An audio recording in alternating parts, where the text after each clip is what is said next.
Superforum.com and Bira.com, boys. What is going on? Bobby FK back with episode number 97 of The Lobby. As always, each and every week, except last week. Unfortunately, he was not able to make it. Mr. Sam's in charge. Looks like he just woke up from a nap or smoked a big fat bowl, one of the two. What's Yeah, up, we'll take the latter in there. It's pretty much the same appearance as I have every single show. You just find a new way to comment. I'm not napping in the middle of the afternoon, just watching the tennis action, watching whatever action gets us through the football withdrawals that we are succumbing to right now. What's up with the hat? You want to show off that beautiful head of hair?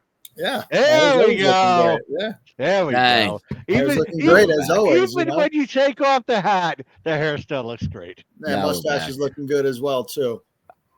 Moving on, a man with not much hair left. Reload. What's up, buddy? Yeah, I'm doing pretty well here.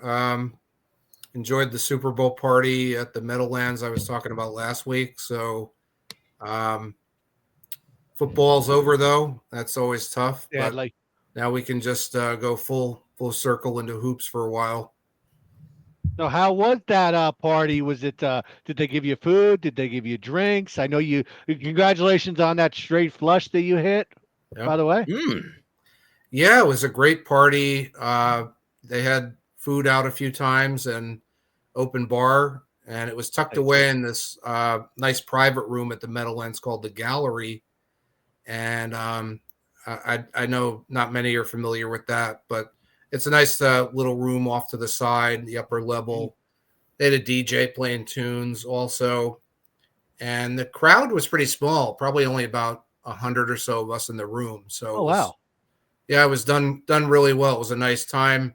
And yeah, they did have a raffle for prizes through the day, and I got the grand prize at the end, which were some casino credits on the FanDuel casino, and I made good use out of those, as you saw on the forum. I did. Congratulations on that. And last but certainly not least, Mr. Donnie Rightside. What's up, Donnie? Yeah, feels good. The two-time Super Bowl NBA, how about that? NFL champion, Philadelphia Eagles. Yeah, I'm riding high this week. Parade's on Friday. I'm not going there. I do have to work, number one, but I went to the first one. That's a long day. That's driving over at 3:30 in the morning, sitting around for 5 or 6 hours before anything even comes by. Then about 4 bus loads comes by, and you go, okay, I spent 9 hours here. But the first one I had to go to, this one, I know a lot of people are going. Good luck to them. Have fun. I'll watch it right on TV. There you go. But since we're talking about Super Bowl, Sammy, let's just break down. I know we just heard from Reload on his Super Bowl. So what did you do for Super Bowl Sunday? Yeah, Super Bowl, I ate well, made some pizza, made some macaroni and cheese, ate a couple bags of chips, drank a lot, smoked a lot. But as far as the gambling aspect, my Super Bowl squares were never even close. A lot of times when it comes to squares, you're like, all right, if this, then this, all right, we got a chance. Or if this happens, then this. There wasn't even like a 4K scenario where I was even flirting with the square. So that kind of stunk. I had Kansas City. Obviously, that never even had a chance. But on my props, I went 5-6, so not too bad. So overall, a losing Super Bowl. The game obviously was pretty bad. And then the commercials were pretty good. The Super Bowl halftime show wasn't really that great. But overall, not a great game, but a great day of eating and drinking. So, take the good with the bad. For me, NFL is not the top sport. So tennis is for me. So I was actually winning a lot of money on the tennis, which gave me the money to bet on more props. There you go. So, one pays for the other, and on to the next. On to the next. Exactly right. Well, I posted on the forum. I went to the Palms Super Bowl party that was being held at their theater. It was really nice. All you can eat, all you can drink. It was kind of annoying, having it in their concert venue, though, because unlike Reload's party, there was probably maybe 200-300 people there. It was a pain in the ass having to get up and get down every time I wanted something. But great spread. They had hot dogs, wings, pasta, pizza, which sucked, by the way. Pizza was horrible. But they had it though. Oh, they had it though. It was all in all, it was a great time. I had about 7 or 8 gin and tonics. Definitely my go-to drink. So and I had a bet on the Eagles. So you know what? That was no sweat. Yeah. Easy victory. I wish they were all that easy, right, Donnie? Yeah. Exactly. But You had let's the one jump over to stressful Super Bowl. I was going to say let's. the stressful of 2017 till now, much different, much more Oh yeah, enjoyable this past time yes. around, by the way. Yeah. Exactly right. But Donnie, let's jump over to you for a Yeah. minute. Break it down. How was your Super Bowl Sunday? What'd you do? I know you had to Pretty good work, work. but what'd you do? Yep, worked in the morning, drove home, got in time, plenty of time for the game. The wife and the kid watching in the basement. As I said, it's really hard for me to be around just a Right. general crowd when your team is playing, but I thoroughly enjoyed it. Cooper DeJean returned that touchdown to go up 17-0. You knew at that point it was probably in the bag, so watching wasn't all that stressful. I did have the Eagles, small amount, won that one, small amount in the over, went 5-5 in props, but as you Huh. know, props, most of us aren't taking props at minus 190s. A couple Right. of those were plus 200, so plus money, Eagles won. Great night all the way around. I got to tell you, there's no way I was be able to get up and do shows on that Monday morning with a hoarse throat if the Eagles had lost. So thank goodness this week, running on fumes here, but loving every minute of it right now, boys. Awesome. Awesome. Glad to hear that, Donnie. Yeah. Sammy, you got some tennis on deck for us? Yeah, in reference to tennis, right now we're in the great part of the season where the Cowboys now have hope. We're in the off season and the Cowboys season is next season. But on the tennis where we make up the money from the losing football night, I'm actually on a little bit of a run in tennis. I'm on a 15-3 run, 119-97 on the year, plus 9 units, which was plus 12 units on the week for the last few days. So having a great week. Sweet. Got some action in Delray Beach tonight down in Florida. I'm taking Mickelson over Michael Moe, and I'm going to take Quinn plus 3.5 games versus Marcus Giron. All righty, Sammy. Good luck with that. Reload, let's jump over to you. I know you broke down, where you were at for the party, but the gambling aspect of it, how was it for you? Yeah, not too good on that front. The picks I gave out here last week with Kansas City losing, the under losing. The only thing I had to decide on was I going to live bet the game at halftime, something like that. I just kept looking at the numbers, couldn't pull the trigger on anything, and it was good I didn't because, Kansas City, wow, you could have got like plus, I think it was plus 16.5 at the halftime. And I was like, well, that still means they have to outscore the Eagles by 8 in the second half.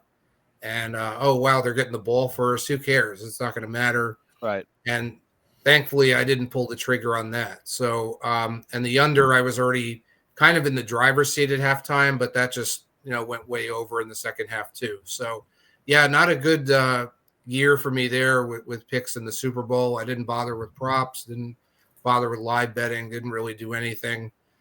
So I had to kind of just cut my losses with the first 2 picks, and that was it.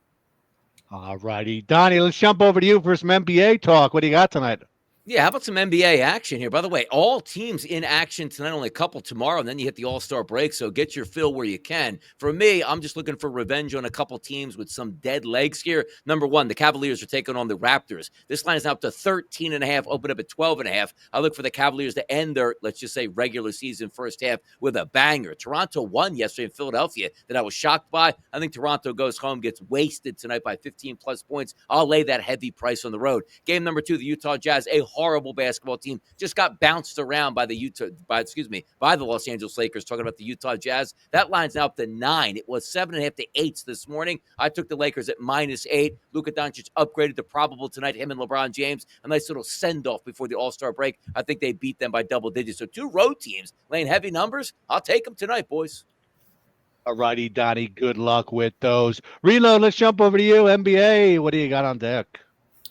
Yeah, well, I'm kind of going the other way there. I'm going to look for home dogs actually with short numbers, not the big road numbers. So first one's the Chicago Bulls +6 against the Pistons.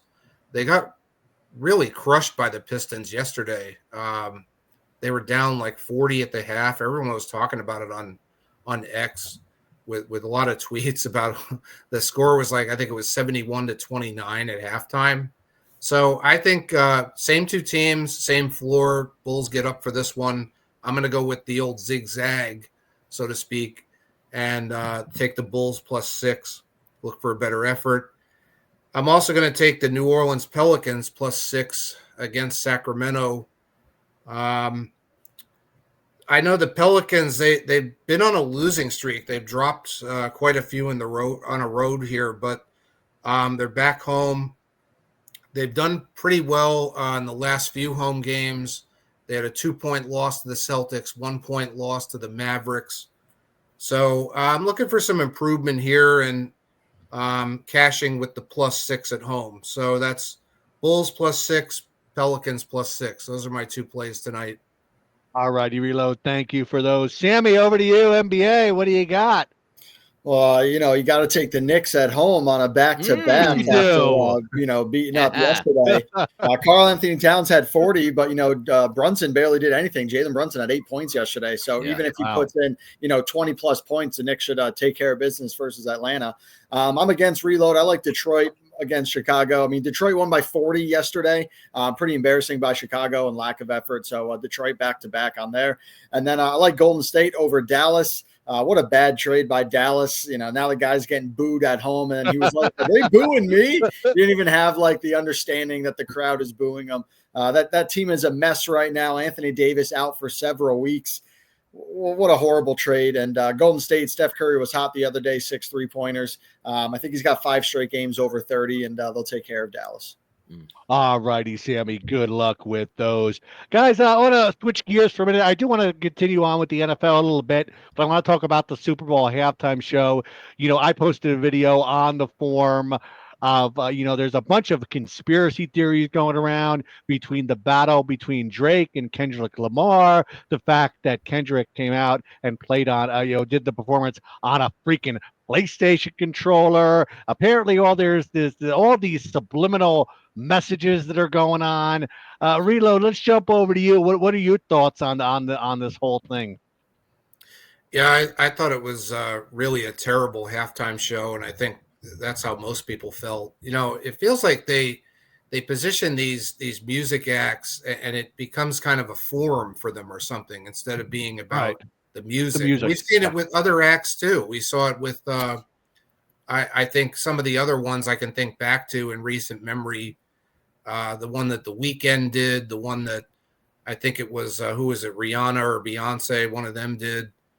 I mean, it's the same thing that they have such a prestigious spot here with the Super Bowl halftime, and they really just make it about trying to send some sort of message to people about whatever it is. And I can remember the glory days of Super Bowl halftimes with where it was taken seriously. It was taken as an honor by some of the rock bands of yesteryear when Prince played, when Bruce Springsteen played. We had a lot of good halftime shows. They're still on YouTube. Everybody still watches them.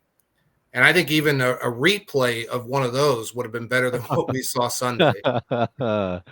All right. Sammy, over to you. What were your thoughts on the halftime show and all this subliminal messaging talk that's going around? Yeah, it wasn't really that great. The biggest stage of it all, and he decided to make it about him and Drake, So Drake made out on top of that, even if he got called a pedophile on TV, even though he was wearing the A minor, lowercase a, the $1 million chain. But, the casual fan, the casual person doesn't know who Kendrick Lamar is. And then he played not some of his most popular musics. And he was, hard to enunciate the words that he was saying. And then when he brought out SCA, it was pretty obvious that she wasn't singing at all either, with the lip syncing and everything. So, it just wasn't a great performance. It was exciting when he played, Not Like Us, the controversial aspect of it all. But, Serena on stage with them, it was a little ridiculous. Didn't enjoy it. Okay. And Donnie, last but not least, your thoughts. Yeah, look, I didn't like the Super Bowl. Like, the one thing I understand about the Super Bowl halftime, it's not about just being a boomer. Like, it was some of my favorite shows where, I've enjoyed Usher growing up, thought he did a great show. Justin Timberlake thought he did a great show. Snoop Dogg and the boys out there on the West Coast thought it was a fantastic show. Super Bowl halftime is about iconic performances where everybody in the room goes, yeah, I heard that song. Yep, I understand this. Like a generational performer over the past 20 years, like the Princes, the U2s, the Bruce Springsteens, as Reload brought up, like icons over the past 25 years that have lasted that long. I think that's usually what Super Bowl halftimes are. Now, the younger generation, like my daughter's 13 years old, loved it. She knows Kendrick Lamar. She knows everything about SZA and all that stuff. But usually halftime performances are for icons that everybody knows. And I don't think we got that at all. Maybe they'll get back to it next year. Yeah, hopefully so. But Sammy, let's jump over to you. You got anything else for us before we get out of here? Yeah, you got the NBA All-Star Weekend this weekend, which is exciting for the 3-point contest. The dunk contest, which still is the last event of the weekend, should be the 3-point contest. The dunk contest still has the G Leaguer Matt McClung that's still playing. And then 3 guys that you may have heard of, may have not heard of. At least one guy starting with Andre Jackson from the Bucks, who's actually a local guy from upstate New York. But then the other guys on the Bulls and the Spurs, are guys that you probably haven't heard of, and it's unexciting. Whereas the 3-point contest has all the big name guys. Damian Lillard is playing. Jalen Brunson is playing. They're there. You're not having Steph Curry, and Klay Thompson, but they've been there and they've performed and done it multiple times and won it. So the 3-point contest, which is the highlight and the best, should be the end on Saturday Night Skills. And then on Sunday, the actual game, they're trying to mix it up with 4 different teams. They're trying to, change the format to make it more exciting for the viewers. I'll view for a couple minutes, see if there's any effort, if anything exciting, but definitely don't enjoy it like I did 10 years ago. But at least it is on this weekend, and hopefully they put on a show. All righty. Reload over to you. All-Star Weekend. You going to watch any of it, bet any of it? Yeah, I think they might have hit something here that might be worse than the Super Bowl halftime show with this All-Star game format. No, I just can't get into this format. I like the traditional East versus West. I like seeing the Eastern Conference and Western Conference rivals on the same teams. Think back to some of the glory days of that when you had, Kobe Bryant and Kevin Garnett on the same team, and things like that were happening, and everybody tuned in and they wanted to see how all that would go. Right. I know. Yeah. I think the last year's game was kind of lopsided. It's nice to come up with some kind of twist, but the All-Star game itself, I think, shouldn't be messed with. The side events, they can kind of do whatever they want. But I think they got to just go back to East versus West. This is like worse than the NBA Cup. It's worse than anything they come up with. I don't think you can get much worse than the pathetic NFL Pro Bowl format they're using nowadays. Yeah, that's brutal too. We won't even touch that one. Wow. Dottie, let's jump over to you. All-Star Weekend. Watching, betting, anything? I mean, I'll tune in for a little bit, but again, the All-Star game's off the rails now, where they're trying so many mix-mosh things. It's such a simple fix. East versus West. Hey, guys, just play a little bit of defense. That's what the fans want to see. You can have fun, you can dunk, but just play a little bit of defense. Don't have it 5-on-1 fast breaks with 16 alley-oops and 3-pointers from half court. It's a simple fix. You want to see the biggest stars, just play somewhat of a competitive game, and we can't do that. All-Star Weekend also, All-Star Saturday night. The dunk competition, and I know we can go back to the 80s and 90s where the stars did it. They don't do it anymore, so there's a lot of lackluster performances all the way across, but it's still superstars. No more football. It is a long weekend, so I'll tune in a little bit, but it's a simple fix to make here. Just play defense. That's all, a little bit of it, and we'll like the game again. They should make it worth something. I believe they used to make it for home court advantage. I mean, they should really be doing something to at least keep the casual fan entertained, because none of us are going to tune in. But what you should tune into, guys, is poker will be coming back. Whoa. I will be announcing it this coming weekend. Another BMR Poker Series event to get your hands on some bowler coins. So definitely take a look for that starting up soon, guys. And congratulations again to the Philadelphia Eagles on their dominant performance over the Kansas City Chiefs. And we will see you guys around on the forum. See ya. Right.